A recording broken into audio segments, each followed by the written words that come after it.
The Force Awakens, which is the New Hope copy that was released in 2015, the first film in this sequel trilogy.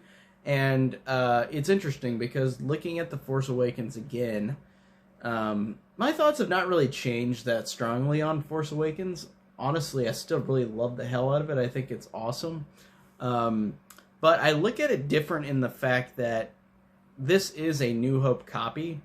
But honestly, in terms of the writing of this movie, like looking at this compared to all the other Star Wars movies, this is one of the best written ones. And I am honestly surprised. Like Lawrence Kasdan came back and wrote this. He wrote Empire, and I think he wrote Jedi. But then he came back and did this. And it's so interesting to see that because I really, really dug the writing for this movie. I like the fact that this is a movie 30 years later after the original trilogy, where you've got all these new characters that aren't a part of the story with Han, Luke, and Leia, but they integrate them so well to where this first movie does a fantastic job of making you care about these characters, looking from a standpoint of all these characters being built up. Every character gets an introduction, and it's really great with Finn, Poe, and Rey. So Poe gets this funny comedic introduction, and Oscar Isaac has got great charisma anyway, so I think it's a great starting point for him in this movie for his character. Not for the actor. The actor's great, but for this character in this movie. And then you have Finn, this stormtrooper who realizes what he's doing. Like, he's killing people, and like he sees some trooper dead, trooper puts his hand on his helmet, blood like just is put onto Finn's helmet from his hand, and Finn, without showing any emotion, like, because it's a faceless mask, showing this character freak out is great. Like, the build-up and the setup for that is great for Finn. And Rey, the setup for her, whenever you start to see this character who's a scavenger, who's a loner, who is cleaning off parts and looks to her side, or looks up, and she sees a woman way older than her doing the same thing, and it makes her look at herself like, this is going to be my future. And I think all three of those moments set up these new characters, fantastically well. And looking at it as a copy of A New Hope, it's weird because I really do see so many similarities to it.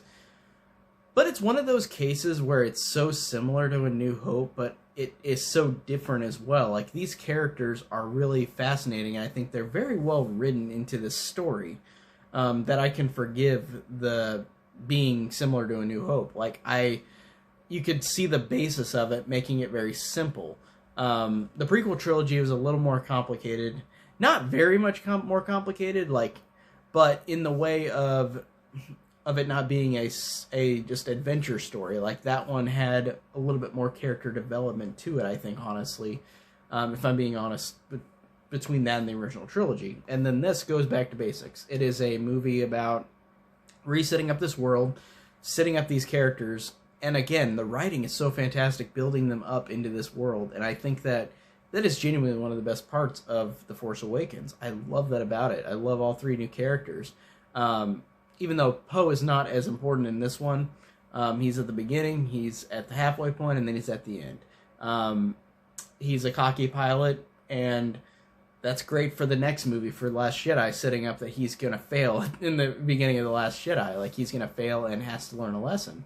So I like that this movie really does build on him being just this cocky, like, pilot who just thinks he can do anything. And I think that's great for the setup for The Last Jedi.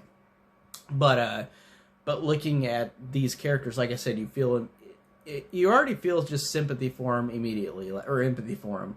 With Rey, a character who's a loner. She's got, in Daisy Ridley's performance, like, she's got great charisma, and you really do feel whenever this character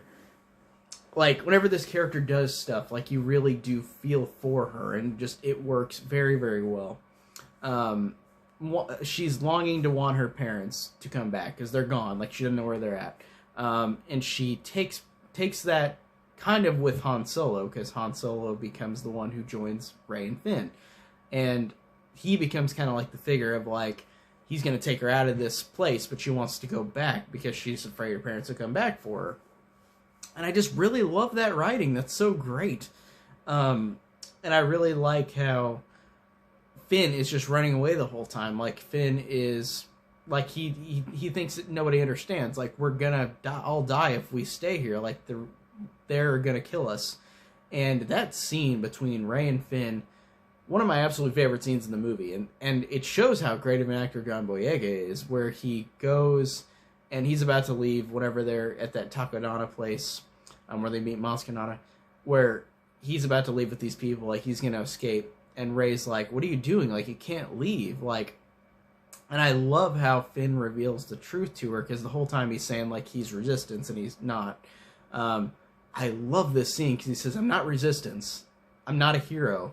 I was just a stormtrooper that saw this bad stuff, and I ran right into you, and I was ashamed of what I was, and I'm running away for it." And I really, really love that. And I was paraphrasing, but that dialogue and that acting moment in the score, which is with Don Boyega saying that, is fantastic. And I love that it creates such a great friendship with Finn and Rey, but also a rift whenever like he leaves. And of course he comes back, but he keeps running away, and that sets up a perfect arc for him in The Last Jedi, where this character is running away and then he eventually joins the cause. He actually learns to join the cause with Velvet Rose. So I love that it sets up The Last Jedi as well in a very great way.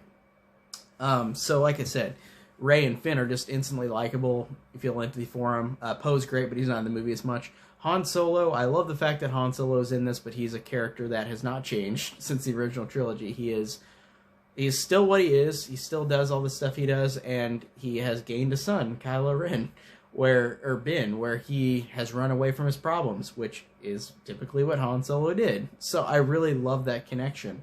And I love that he and Leia are similar, while Luke is not going to be similar to what he was in the original trilogy.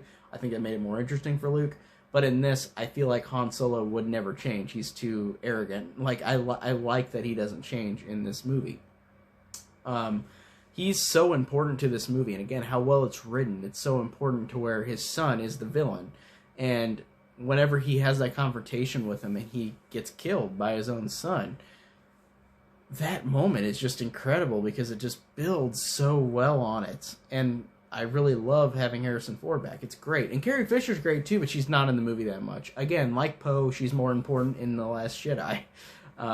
Because there are so many characters in this movie, I understand that they had to do that for the next one. But I really love that. And Kylo Ren is fantastic. One of the best villains of the franchise. Adam Driver's performance is just so moving. It's so great. I love the fact that you've got a Darth Vader wannabe. I love how you have a person who is the offspring of, is the grandson of Anakin Skywalker. Like, he has that mighty Skywalker blood, like Luke says in The Last Jedi. He still has that Skywalker blood. Like, he is tortured by the dark side. Like, he is tortured and he has had his past wronged. And I like how you don't know that in this story. In this one, in Last Jedi, you get the reveal, and I love the reveal in that, but you don't know much about him in this movie. And I think that it works very well as a first movie, like for these characters with Kylo Ren, because you don't know much about him, and in The Last Jedi, they really elaborate on him in a fantastic way. They build it up, and it works so well in The Last Jedi. And again, in this, you don't need that yet. You don't need that until the second movie, because you're just building up this mysterious character, and you get a little bit about him, but you don't know much about him. I love how it's just this normal-looking guy who acts like he's Darth Vader because he's had his past wronged. I love that. And again, I love the confrontation between him and Han. I love the fight between Finn and Kylo Ren, and then Finn and Rey. I think it's one of the best fights. It does a fantastic job of being best of both worlds from the prequel trilogy and the original trilogy. The prequel trilogy are Jedi in their prime. They can jump. They can do whatever they want. They can do flips. And then in the original trilogy, it was not that. It was just two old Jedi fighting each other, Obi-Wan and Vader.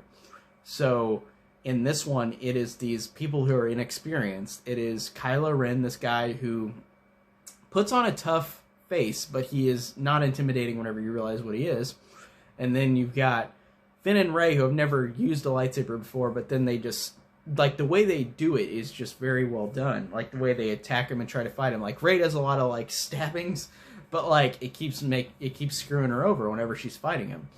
And I love how Finn fights him first and then gets knocked out and like his back gets like slashed. Like that's great. I love the fact that moment, and it's just one of those magic movie moments, like for Star Wars, whenever Finn and Kylo Ren are fighting, and then of course the lightsaber flies out of Finn's hand and into the snow. Kylo Ren slashes his back, so he's knocked out. Kylo Ren does this to grab the lightsaber out of the ground, and then of course whenever he does, it flies past him, and then Rey grabs it, and Rey is force sensitive. And I love that. I love that idea. And I love how mysterious it is for Rey, because you don't know her past. And you don't know Kylo Ren's past either, so they become such a great duo of, like, good versus evil. Or wronged evil, I guess is what you can call Kylo Ren. He's not fully evil, because, again, like the other trilogies, they can go back to the light side. So I like how in this one, it's literally like Rian Johnson said in The Last Jedi, with his development in that movie, which is fantastic as well. They are yin and yang. They are, one part of the light rises up, one part of the dark rises up. It always happens in this universe. So I love that fight between both of them. They're almost evenly matched, but then Rey is more powerful in the Force and slashes Kylo Ren in the face. And then metaphorically, they get separated because of the crater, because of Starkiller Base. I just love that fight between them both. It's so emotionally powerful with characters you don't know much about yet, but the writing is so fantastic that you build on these characters immediately and like them immediately. And the only real flaw, I guess I could say about this, and it's weird, it's a flaw that didn't affect me as much as Return of the Jedi, is that they've got another Death Star, but it's called Starkiller Base, and you've got another like X-Wing trench run, and like it's Poe instead who destroys it. That's fine. I was so enamored by I was so interested in Rey and Finn and Kylo Ren's story that it's fine that they had the Poe thing in the background. Like that's fine, but it just feels again like A New Hope or Return of the Jedi. It's another Death Star trench run, which it doesn't bother me that much because, like I said, I'm so interested in the rest of the characters that it's fine.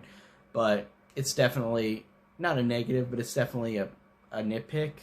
But also, to be fair, looking at The Last Jedi and looking at what Poe does at the beginning of The Last Jedi and fails and screws up, I think that's fine. That makes this even more greater with the Death Star trench run because it serves a purpose in Poe's story arc in The Last Jedi, so I think that's fine. So despite that little qualm, and also because it's so similar to A New Hope, but also, like I said, it's so well written and so well acted and so interesting with these characters that I didn't care. Love this one. I honestly say this one's better than Return of the Jedi, slightly. Just character development alone, writing alone, I think this is better. Really, really love this first chapter of the sequel trilogy. And I don't really want to say what I think about the other two yet. I feel like if you know me, you know what I feel about them, but that's all I could say about this one. Let's talk about the next one. Last Jedi, next review up, so I'll see you guys then.